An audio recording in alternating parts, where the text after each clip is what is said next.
प्रभु दास अति सुंदर भाव वाक्य आम मध्य रखी जे आम्भ मैंने किपरि रक्षा पाइबा पॉइंट पर पॉइंट सामान को शिखे ठीक से प्रकार मोर प्रिय माने आमे आउरी किछि विषय शिखिबा जे महापरित्राण कौन अटे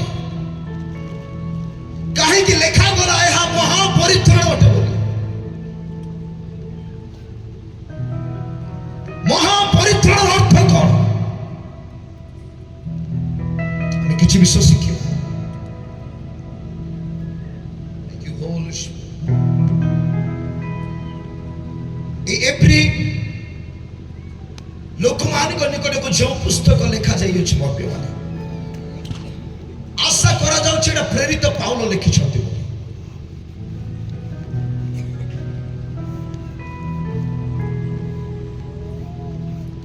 जदि आप दुई पद तार एक पद को देखिए ये लिखा जाए अति शुणा जाइथवा वाक्य प्रति अधिक मनोयोगी हेबा आंभ मानकर उचित नहिने काले आंभ माने लक्ष्य भ्रष्ट हेबा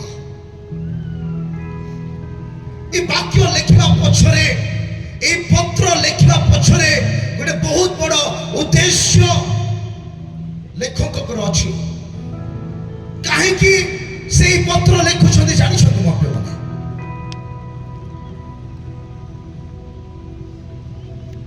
प्रभु यीशु स्वर्ग आरोहण करिवार आशा करा जाउछि 70तम ख्रीष्टपर जोड़ा कह जाए से समय ए लेटर लिखा है पत्र लिखा है जो एप्रिल लोक माने प्रभु को ग्रहण करथिले जो एप्रिल लोक माने प्रभु को वाक्य को सुनी हृदय सहित ताको विश्वास करी से वाक्य को ग्रहण करथिले और से वाक्य अनुसार जीवन काटुथिले धीरे धीरे कौन है माने सेमान को मध्य जो लोक माने यीशु को ग्रहण करथिले सेमान को पुनर्बार यहूदी धर्म को आनिबा पाई से समय नेता माने फारसी साधुकी माने सेमान को आउ थरे पछ को फेरिबा पाई कौन करथिले प्रचार करथिले एमते भी कहि परिबा फोर्स करथिले जबरदस्त करथिले जे तुमे पुनर्बार फेरि आसो आज भी यीशु को इस्राएल रे विश्वास करथिले यीशु जो जगह जन्म ग्रहण करथिले सेही देश रे आज भी से माने यीशु को ग्रहण करथि नाही से माने मसांगर व्यवस्था और एबे भी से माने यहूदी धर्म मध्य रे अछंती तो जे लोक माने प्रभु को सुसमाचार को ग्रहण करथिले एवं मन परिवर्तन करी यीशु तो सहित चलुथिले सेही लोक मान को बारंबार ए लोक माने कोन करथिले तुम्हें फेरी आसो बोली समान को फोर्स करा जाउथिला सेति माई ए वाक्य रे लेखक लेखुछथि तुम्हें सुनिथिबा वाक्य प्रति अधिक मनोयोगी हेबार आवश्यक अछि आज भी आपण माने जो सुसमाचार सुनि अछथि जदि आपण माने से सुसमाचार रे मनोयोगी हेबे नाही कोठी ना कोठी शैतान आपण को पुराना जीवन आड़ को आउ थरे टाणी देबा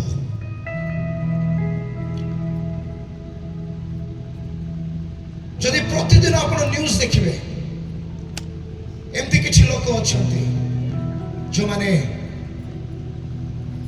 ख्रीष्टीय लोक मान को पुनर्बार पछ को फेरेबा पाई कार्य करूछथि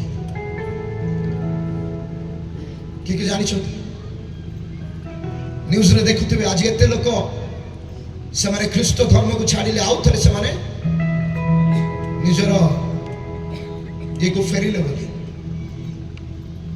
ए समय माने ए प्रकार को समय चली मर्प्य माने ଯେପରି ବାକ୍ୟରେ ଲେଖାଯାଏ ଅନେକ ଆହୁତ ଅଳ୍ପ ମନୋନୀତ, ଅନେକ ଆସିଛନ୍ତି ସତ, କିନ୍ତୁ ଶେଷ କାଳରେ ଲୋକମାନେ ଅନେକ ପଛକୁ ଫେରିଯିବେ। ତାର ଗୋଟେ ହିଁ କାରଣ, ସେମାନେ ଖ୍ରୀଷ୍ଟଙ୍କର ବାକ୍ୟକୁ ଅବହେଳା କରିବେ। ଯଦି କୌଣସି ପ୍ରକାରେ ପ୍ରଭୁଙ୍କର ଲୋକମାନେ ଖ୍ରୀଷ୍ଟଙ୍କର ବାକ୍ୟକୁ ଆଜି ଅବହେଳା କରନ୍ତି, ସେମାନଙ୍କୁ ପଛକୁ ଫେରିବାର ଆଉ କେହି ରଖିପାରିବେ ନାହିଁ। ମୁଁ ଧନ୍ୟବାଦ ଦଉଛି ଏ ଟପିକ ପାଇଁ, ଏ ଥିମ୍ ପାଇଁ। ଏତେ ସୁନ୍ଦର ବିଷୟ ଯେ এই ମହାପରିତ୍ରାଣକୁ ଆମେ ଅବହେଳା କରିପାରିବା ନାହିଁ। ମୋର ପ୍ରିୟମାନେ, এই ପ୍ରିୟ ମଣ୍ଡଳୀ, এই ପ୍ରିୟ ଲୋକମାନେ ଯେତେବେଳେ ଅବହେଳା କରୁଛନ୍ତି, ଲେଖକ ଲେଖୁଛନ୍ତି ଯେ ଯାହା ତୁମେ ଶୁଣିଅଛ, ଯେଉଁ ହୃଦୟରେ ତୁମେ ତାଙ୍କୁ ସ୍ଥାନ ଦେଇଅଛ, ଏବେ ଅଧିକ ଜାଗ୍ରତ ହେବାର ସମୟ ଆସିଅଛି। ଆମେ ବାହାର କରିବା ରୋମିଓ ପୁସ୍ତକ, ରୋମିଓ 13 ପର୍ବ ତାର 11 ପଦ ଟିକେ ପଢିବା।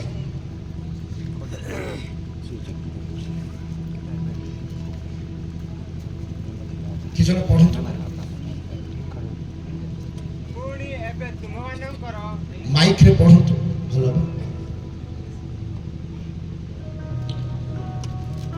ପୁଣି ଏବେ ତୁମମାନଙ୍କର ନିଦ୍ରାରୁ ଜାଗ୍ରତ ହେବାର ସମୟ ଯେ ଉପସ୍ଥିତ, ଏହା ଜାଣି ଏହି ସବୁ କର, କାରଣ ଆମମାନଙ୍କର ବିଶ୍ୱାସ କରିବା ଦିନ ଠାରୁ ବର୍ତ୍ତମାନ ପରିତ୍ରାଣ ଆମମାନଙ୍କର ଅଧିକ ସନ୍ନିକଟ।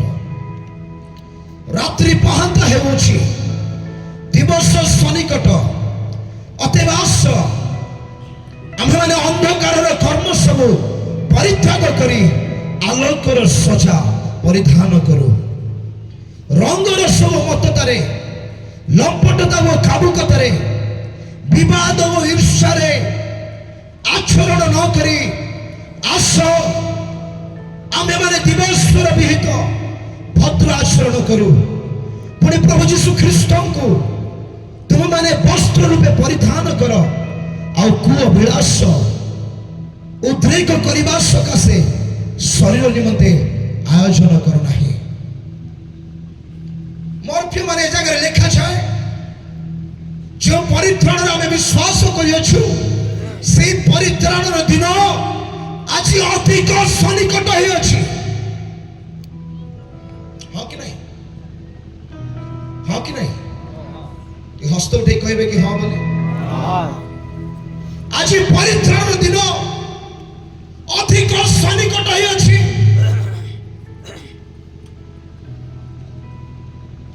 ଅନେକ ସମୟ ଆମେ ବୁଝି ପାରୁନାହୁଁ, ଅନେକ ସମୟ ଆମେ ଜାଣି ପାରୁନାହୁଁ,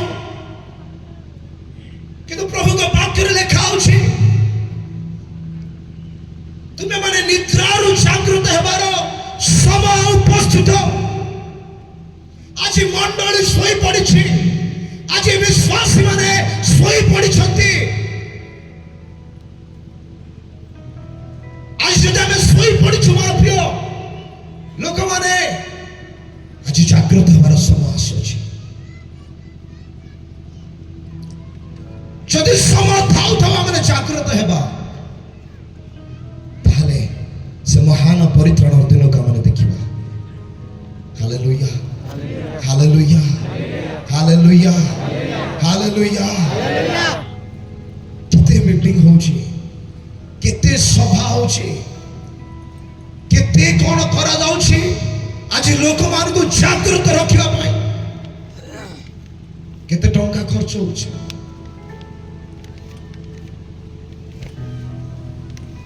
ଏତେ ସବୁ କରିବା ପରେ ଯଦି ଆମେ ମାନେ ଜାଗ୍ରତ ହେବା ନାହିଁ, ତାହେଲେ କିଛି ଲାଭ ନାହିଁ। ମୋର ପ୍ରିୟମାନେ,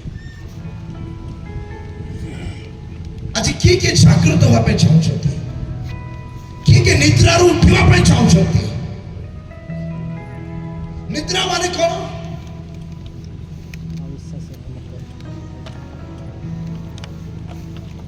ଶୋଇଥିବା ଲୋକକୁ କିଛି ଶୁଭେ ନାହିଁ।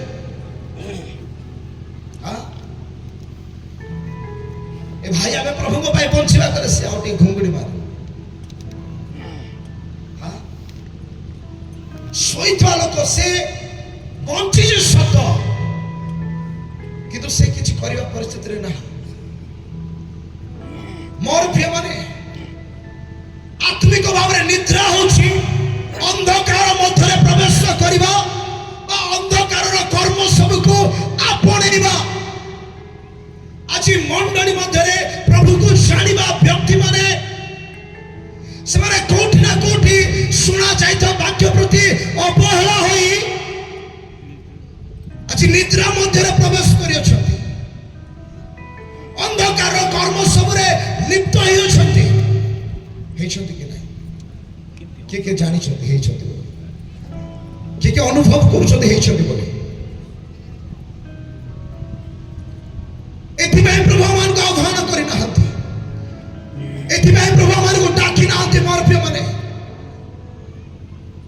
ଲେଖାଯାଏ ତୁମମାନଙ୍କର କଟି ବନ୍ଧା ଥାଉ, ତୁମମାନଙ୍କର ପ୍ରଦୀପ ଜଳୁଥାଉ, ଜୀବନର ଶେଷ ନିଶ୍ୱାସ ପର୍ଯ୍ୟନ୍ତ ଗୋଟେ ଖ୍ରୀଷ୍ଟିଆନ ଜଳିବାର ଆବଶ୍ୟକ ଅଛି।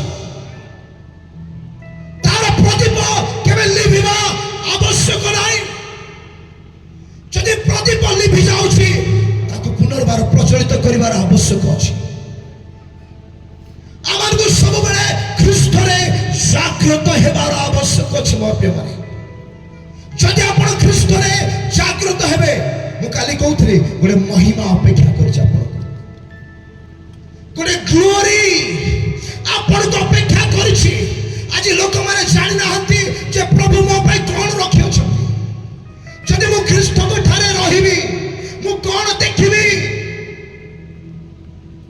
ଚିନ୍ତା ବି ଆମେ କରିପାରୁନା। ଯଦି ଥରେ ଆପଣ ବୁଝିପାରିବେ ଯେ ମୋର ପରମେଶ୍ୱର ମୋ ପାଇଁ କଣ ରଖିଅଛନ୍ତି, ଆପଣଙ୍କୁ ଆଉ କିଛି କହିବା ଆବଶ୍ୟକ ନାହିଁ। କାଲି ଆମେ ଗୋଟେ ବାକ୍ୟ ଧ୍ୟାନ କରୁଥିଲେ, ମାଥୁ 13 ପର୍ବ ତାର 44 ପଦ, 13 ପର୍ବ ତାର 44 ପଦ ବାହାର କରନ୍ତୁ।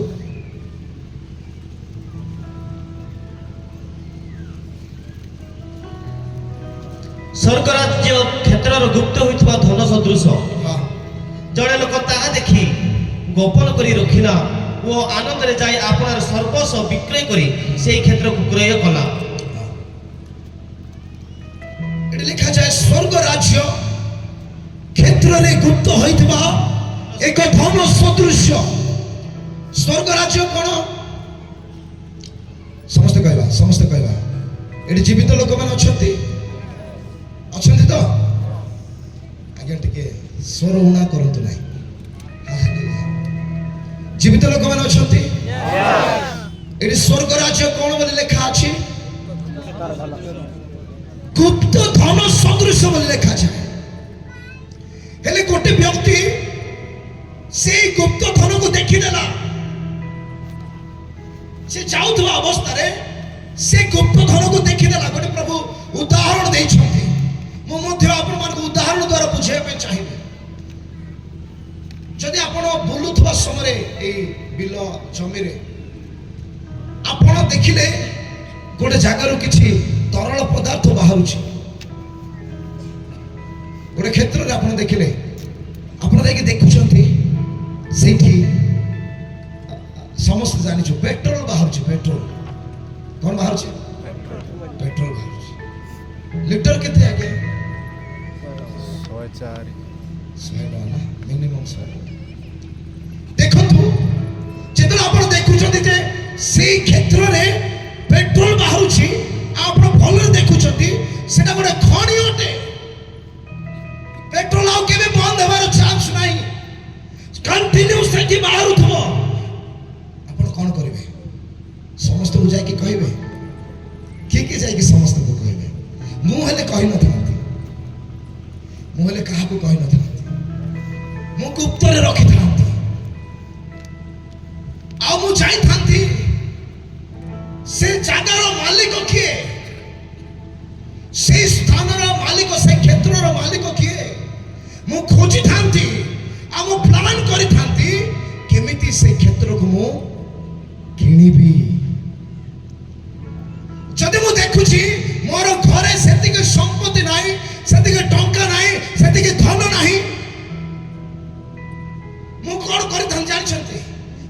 ସର୍ବସ୍ୱ ବିକ୍ରୟ କରିଥାନ୍ତି ଆଉ ସେଇ କ୍ଷେତ୍ରକୁ ମୁଁ କିଣିଥାନ୍ତି। କାରଣ ମୁଁ ଜାଣିଛି ଯଦି ମୁଁ ସେଇ କ୍ଷେତ୍ରକୁ କିଣିବି ଯାହା ମୁଁ ବିକିଛି ତାକୁ ଗୋଟେ ଦିନରେ ଆଉ ଥରେ କିଣିପାରିବି। ଯାହା ମୁଁ ହରେଇଛି ତାକୁ ପୁନର୍ବାର ମୁଁ ପାଇପାରିବି। ସ୍ୱର୍ଗୀୟ ଧନ ଏ ପ୍ରକାର ଏକ ଧନ ଅଟେ ମୋର ପ୍ରିୟମାନେ। ଆଜି ଲୋକମାନେ ବୁଝୁନାହାନ୍ତି ପରମେଶ୍ୱରଙ୍କର ଉପସ୍ଥିତିରେ ରହିବାର ମୂଲ୍ୟ କଣ ଅଟେ। ପ୍ରଭୁଙ୍କ ଠାରେ ଯେଉଁ ଜୀବନ ଅଛି ସେ ଜୀବନର ମୂଲ୍ୟ କଣ ଅଟେ। ଆଜି ଅନେକ ସମୟରେ ଆପଣମାନେ ମୁଁ ବୁଝିନଥାଉ। ଯେଉଁ ପର୍ଯ୍ୟନ୍ତ ଆମେ ବୁଝିବା ନାହିଁ ସେ ପର୍ଯ୍ୟନ୍ତ ଆମେ ସାଧାରଣ ଜୀବନ କାଟିବା।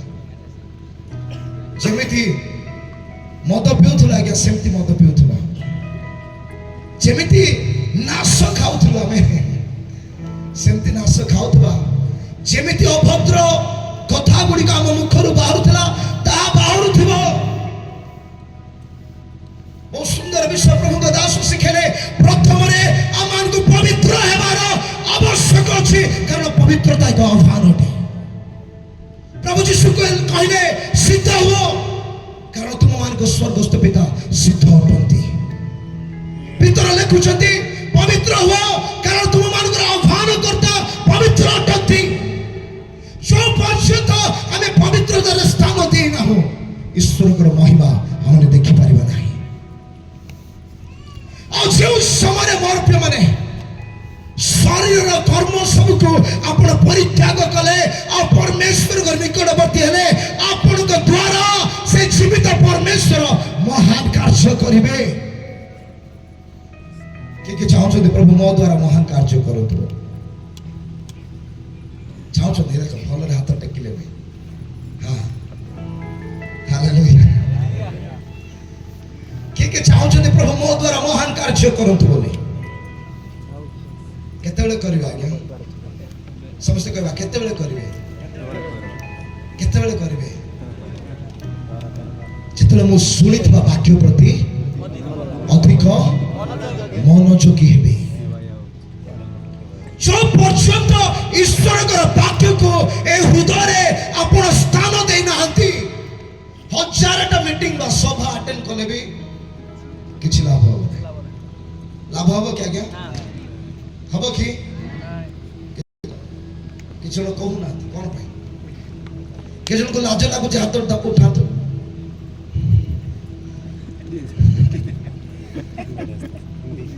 କାହାର ପାର୍ଟି ଅଛି ହାତ ଉଠାନ୍ତୁ। ମୁଁ କାହିଁକି କହିବା ପାଇଁ କହୁଛି ଜାଣିଛନ୍ତି? এই ସ୍ଥାନରେ ଯଦି ଆପଣ ମୁଖ ଖୋଲିବେ ସେଇ ସ୍ଥାନରେ ଆପଣ ମୁଖ ଖୋଲି ପାରିବେ ଯେତେବେଳେ ବିଜାତି ମାନେ ଆପଣଙ୍କ ମୁଖରେ ଆଙ୍ଗୁଠି ଉଠେଇକି କଥା କହୁଥିବେ। ମୋର ମଣ୍ଡଳୀକୁ ଆମେ ଶିଖଉଛୁ, ଆମ ମଣ୍ଡଳୀ ଆମେ ଶିଖଉଛୁ ଏଠି ନୀରବ ରହିବ ଯଦି ସେଠି ବି ନୀରବ ରହିଯିବ। କାହିଁକି ତମେ ଯୀଶୁକୁ ଜାଣିଲ? ଯାଇଥିଲୁ ଆଜ୍ଞା ରୋଗ ସୁସ୍ଥ ହେଲା ଏମିତି ଆଉ ସେମାନେ ଗଲେ ତ ଆମେ ବି ଗଲୁ। ଆରେ ଆମଙ୍କ ମୁଖରେ ଅଛି ବାକ୍ୟର ଭାବ ଅଛି।